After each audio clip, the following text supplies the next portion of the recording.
burgeoning number of teachers plan to use generative artificial intelligence tools like ChatGPT in their classrooms by the end of the coming school year. But they need more help to learn how to do it well. Nearly 4 in 10 teachers expect to use AI in their classrooms by the end of the 2023-24 school year. Less than half as many say they are prepared to use the tools. That's the bottom line of the newly released Teacher Confidence Report, part of a series of national teacher surveys conducted this May and June by the education publisher Houghton Mifflin Harcourt. This is a time, because of the disruptions, that transformation has been accelerated. We have a series of tools that are being considered like the Industrial Revolution, said Francie Alexander, the Senior Vice President of Research at HMHH.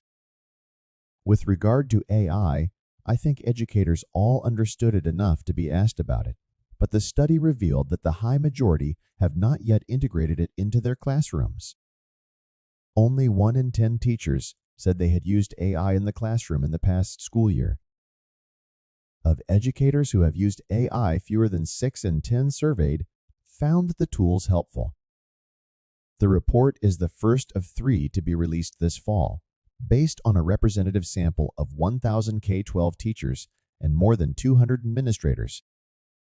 Those results are mostly in line with other pulse checks of artificial intelligence in education, which find many teachers unprepared for technology they see as inevitable in the classroom.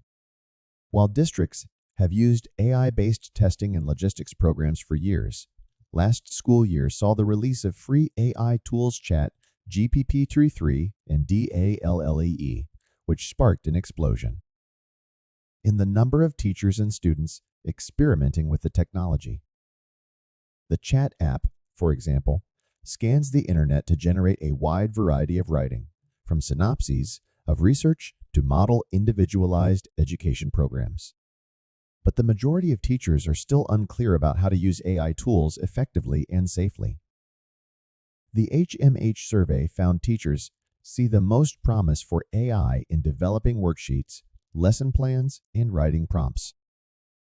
We have a patchwork of policies on AI that teachers can use it for you, but not with your students, that they can use this device, but not that, Alexander said. For the 90% of teachers who aren't using AI, I think it's because of the patchwork of policies, concerns about ethical considerations and data privacy, and those kinds of security issues. The new school year is the first since 2020 that overall educator confidence has risen on the HMH survey. 42% of educators report feeling at least somewhat positive about their profession. That's up 2 percentage points from the last school year, but it's worth noting that confidence is still below pre-pandemic levels, and in the 9 years the survey has been given, there has never been a majority of educators confident in the profession. The survey will release 2 additional reports on the survey, on teacher well-being and student mental health, later this fall.